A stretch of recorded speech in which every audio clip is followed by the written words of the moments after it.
Deputy director Gopal Singh Chauhan ने प्रदेश के कई स्कूलों में खराब संरचनाओं को लेकर गंभीर चिंता जताई है। उन्होंने कहा कि छात्रों की सुरक्षा और विभाग के संसाधनों के सही उपयोग के लिए स्थिति बेहद चिंताजनक है। शिकायतें मिली है कि कई स्कूल भवन जो महज 7 से 15 साल पहले बने थे अब जर्जर हालत में है। इनमें से कुछ जगहों पर जमीन धंसने, कमजोर निर्माण सामग्री के उपयोग, छत की खराबी, बिना अनुमोदन नक्शे पर निर्माण और बिना मिट्टी की जांच के निर्माण जैसे मामले सामने आए हैं। यहाँ तक कि कुछ ढांचे नालों के ऊपर भी बना दिए गए। डिप्टी डायरेक्टर गोपाल सिंह चौहान ने स्पष्ट किया कि अब से किसी भी स्कूल में निर्माण कार्य, चाहे वो एक कमरा हो या 2 या 10, बिना तय प्रक्रिया और जांच के नहीं होंगे। नए दिशा निर्देशों के तहत अनिवार्य मिट्टी की जांच, उचित स्थल चयन, मानकों के अनुरूप सामग्री का उपयोग और सभी तकनीकी मानदंडों का पालन अनिवार्य होगा।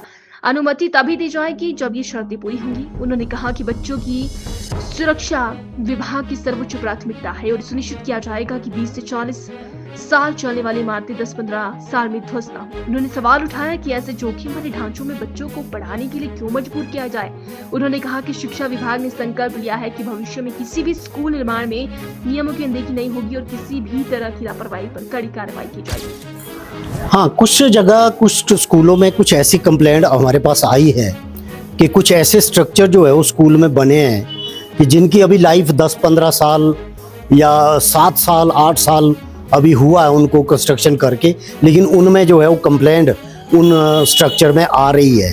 तो हमने देखा कि कई जगह तो ज़मीन ही धंस गई, कई जगह मटेरियल सही यूज़ नहीं किया गया, उसका लेंटर ही जो है वो ख़राब हो गया। तो इसका मतलब ये हुआ कि वो जो स्ट्रक्चर बना था उसका प्रॉपर तरीके से एक तो जो है मैप नहीं बनाया गया, विभाग ने उसको अप्रूव नहीं किया है और उसकी सॉइल टेस्टिंग नहीं हुई है। मटेरियल जो है वो एज़ पर नॉर्म्स जितना वहाँ सॉइल टेस्टिंग के आधार पे लगना चाहिए था वो नहीं लगा है, सरिया अकॉर्डिंगली यूज़ नहीं हुआ है।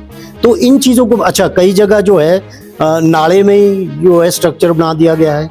तो इन सब पहलुओं को मद्देनज़र रखते हुए आप जानते हैं जिस तरह के नेचुरल कैलेमिटी हमारे प्रदेश में हो रही है, तो विभाग ने ये निर्णय लिया है कि अब आने वाले दिनों में कोई भी स्ट्रक्चर स्कूलों में, चाहे वो 1 कमरे का निर्माण है, 2 कमरे का है या 10 कमरे का निर्माण है, वो बिना सॉइल टेस्टिंग के, प्रॉपर साइट सिलेक्शन के और प्रॉपर नॉर्म्स के अनुसार मटेरियल को यूज़ किए बिना वो नहीं बनाया जाएगा, उसकी अनुमति नहीं दी जाएगी।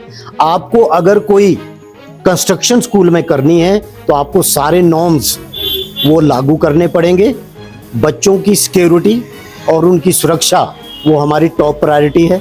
और दूसरा, विभाग के जो रिसोर्सेज है ऐसा ना हो कि उनका भी दुरुपयोग हो, मिसयूज हो, कि जो स्ट्रक्चर आपका 20 साल 30 साल 40 साल चलना था वो 10 साल या 15 साल में ध्वस्त हो जाए।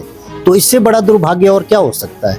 और ऊपर से सबसे बड़ी बात, बच्चे हम अपने रिस्क में क्यों डालें, ऐसे स्ट्रक्चर में बच्चों को क्यों रहने दें। तो इसलिए ये निर्णय लिया गया है कि अब कोई भी कंस्ट्रक्शन जो स्कूलों में होगी वो बिना सॉइल टेस्टिंग के नहीं होगी और प्रॉपर साइट सिलेक्शन के बगैर नहीं की जाएगी।